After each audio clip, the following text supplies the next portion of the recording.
I tell y'all what I've learned? My wife and I have been counseling for at least over a decade. I've learned there's a marriage between runners and childhood. I'm just noticing. When you have parents who did not understand the psychological long-term effects of telling you to go to your room because they're overwhelmed, or because you did something bad and they say, I don't even know what to do with you right now. Go to your room. What that did was it trained the soul to isolate when overwhelmed. Remember, if you could trace it, you could unlearn it. I'm trying to shine a light on something. When you did wrong, go to your room. So when you sin, you isolate. This is how they could do you wrong and go ghost. Make it make sense. You hurt me. And you went ghost. When I was 8, when I did wrong, go to your room. And I had to deal with the thoughts. I had to deal with everything that I was battling with in that moment. And I never was taught how to love even when I fall. How to see myself as worthy of dying for even when I failed. How to see that God gave me an F when my lifestyle right. God gave me an A when my lifestyle right now is an F. Because it's not by works that any man should boast. We've been saved by grace through faith. I've seen the connection that when they run, that there's this stem, this root system that goes all the way back, which is now why I ask, how was your childhood experiences when you got corrected? Because I'm learning. Even when I study biblical candidates, I see things in one season that occurred in the next season. Like when I was looking at Moses, he got mad and killed somebody. That anger never got out. So when they were complaining, he got mad again. This is why what I'm doing right now is declaring the truth and the gospel. This is for your destiny. Your therapy is for your history. Because if you don't deal with your history can eclipse your destiny, because you could manifest a trauma response to something and disqualify your witness, not because God doesn't love you, but because I have areas that are unhealed. All runners, I want to show you this. I want to talk to you, all runners in the room. I looked at this, Exodus chapter 4. Let's go there real quick. Is this good for somebody? Yes. Exodus chapter 4. I want us to see this, to give you a little backdrop of what's happening. God is telling Moses, I need you to go tell Pharaoh, let my people go. And Moses is giving him all this excuse on why he can't go, which is why I always say your obedience is for somebody's deliverance. The children of Israel were asking God for help. God starts talking to Moses. So everybody who's always saying, God told me, well, God told me. Okay, is it about you or God's glory? Because whatever God told you is going to make him look good, not you. God told me I should start this. Is this really God telling you, or are you chasing clout? So he's having this conversation. Exodus chapter 4, verse 1. Moses answered, what if they do not believe me or listen to me and say, the Lord did not appear to you?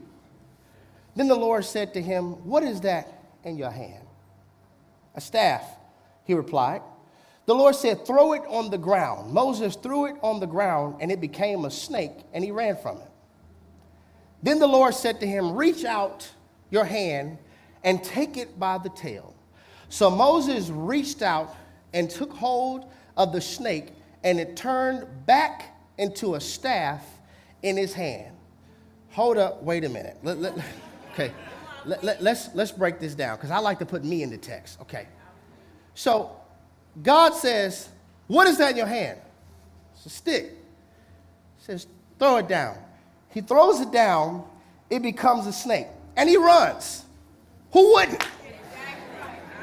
I'm sorry, me and Moses would have been boys. At that, like Moses, I could relate. I don't do snakes. I don't like snakes. I'm never going to have a pet snake.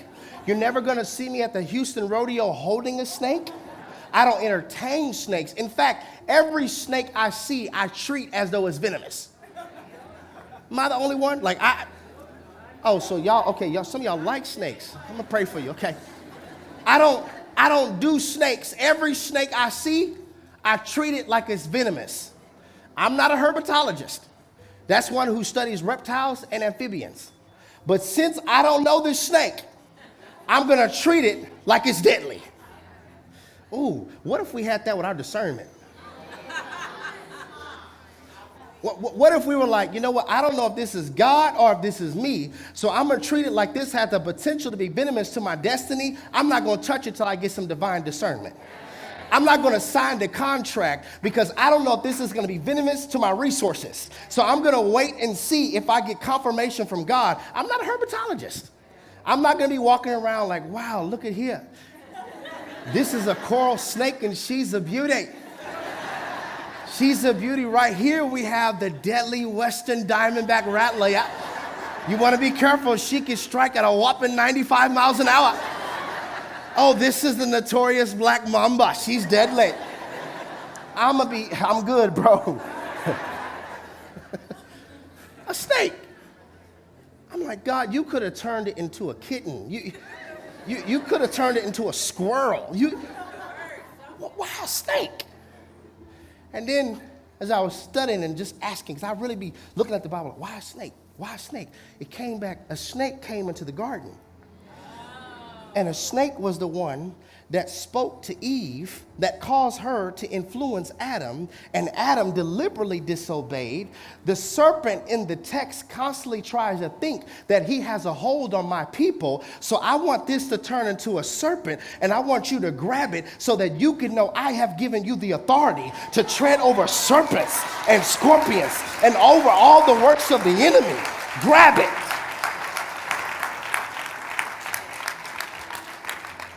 He has the stick, throws it down, becomes a snake. He runs from it. God says, grab it. He has the stick, throws it on the ground. It turns into a snake. Moses runs from it. Put my image back up. He runs from it, and God says, grab it. What are you running from that God wants you to seize?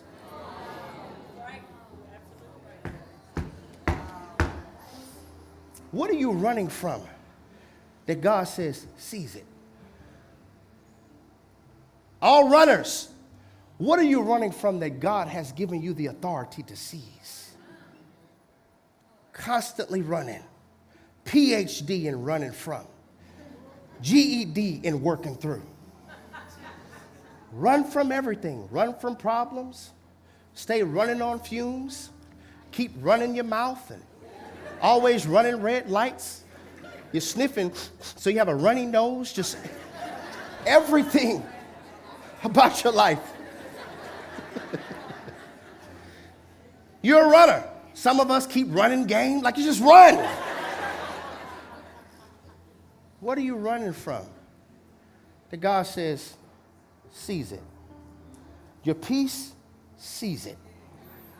Worry, seize it. Doubt, seize it. Anxiety, seize it. Fear, seize it. Your destiny, seize it. Your purpose, seize it. This moment, seize it.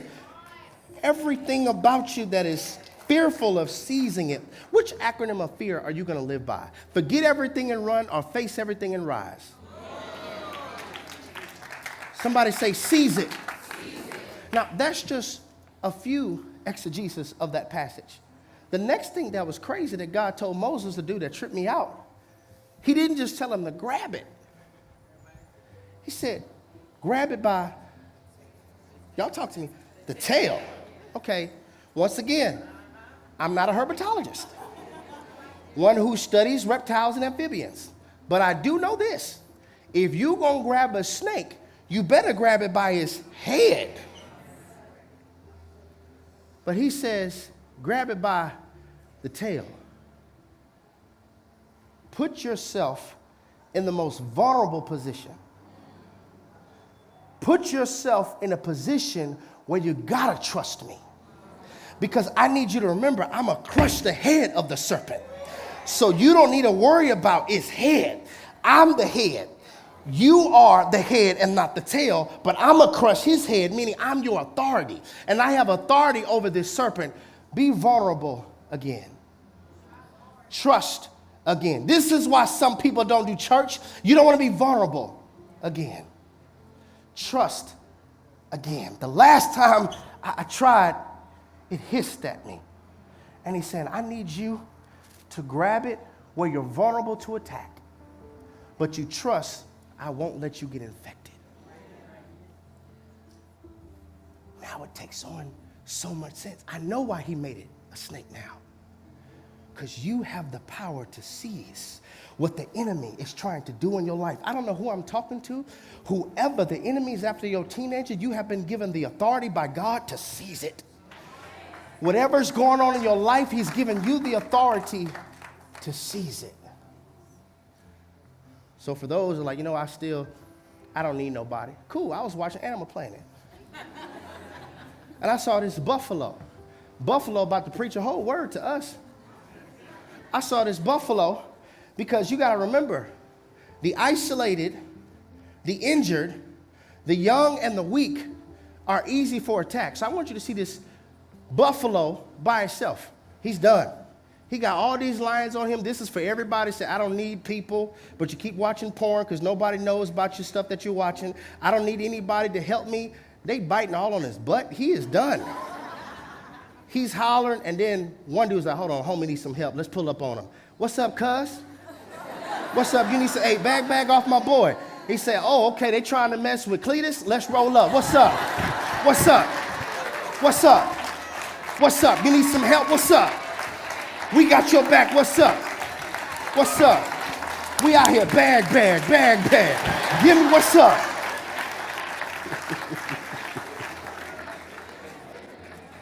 Looking just at the animal kingdom, that buffalo was done. Lions were like, we about to have some buffalo wings tonight. What saved them? Community.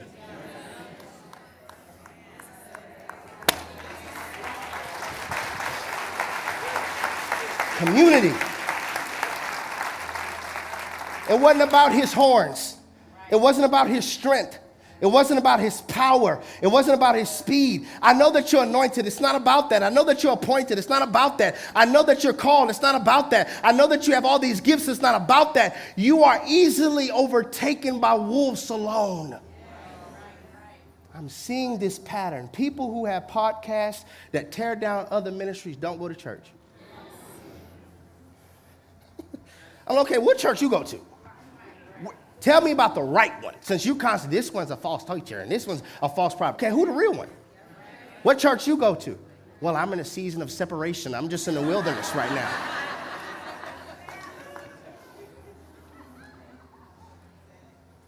You're easily consumed by wolves when you're alone. Some things you don't get through teaching. You only get through touch. I want to show this to you. I'm looking all throughout the text in Luke chapter 5, verse 12. I'm going to go kind of quick because there's a lot of scriptures I want y'all to get. Luke chapter 5, verse 12. While Jesus was in one of the towns, a man came along who was covered with leprosy. Somebody say he's unclean. Okay, when he saw Jesus, he fell with his face to the ground and begged him, Lord, if you are willing, you could make me clean. Jesus reached out his hand and touched the man. He reached out his hand and touched the man. Okay, this is Old Testament problematic because the Old Testament lets us know that anybody who has leprosy is unclean. So if the unclean thing touches the clean thing, the clean thing now becomes unclean. But Jesus, the embodiment of both testaments, switches it around to where if the unclean thing touches the clean thing and the clean thing touches the unclean thing now becomes clean because I'm a master physician. Jesus reached out his hand and touched the man. I am willing, he said, be clean. And immediately the leprosy left him. Some things you don't get from teaching, you get from touch. Mark chapter 8, verse 25. Once more, Jesus put his hand on the man's eye. Somebody say touch. Then his eyes were open, his sight was restored, and he saw everything clearly. Some things you don't get from teaching, you get from touch. Luke chapter 7, verse 14. Then he came and touched the open coffin, and those who carried him stood still, and he said, young man, I say to you, arise. So he who had been dead. This takes me back to the women's conference back in Atlanta. This funeral has happened. A woman is crying because her son has just died. She already lost her husband. Now she's losing her son. Jesus steps in and touches the coffin. You know what Jesus just said? Pause. This is not going to end in death on today. Pause. This is not going to steal your joy on today. Pause. This is not going to take your peace on today. Pause. I wonder, is there anybody that has been going down a path, but Jesus came in your life and said, pause. Bullet go another direction.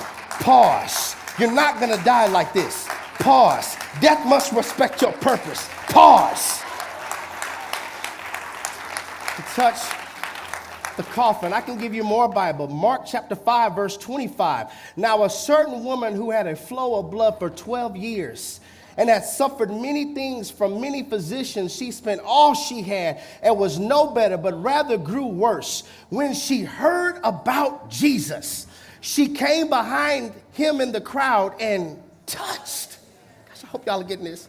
Touched his garment, for she said, if only I may touch his clothes. Listen, this woman who goes nameless, we only know her by her condition and her extension. Y'all missed it. We only know about her from her condition and her extension. She was willing to reach out to touch. And I just think we need to pause right here and get ready to give God a praise, because I call it a touchdown miracle. Because ever since Jesus touched me, my anxiety has gone down. My worry has gone down. Insecurity has gone down. Viewing myself as a failure has gone down.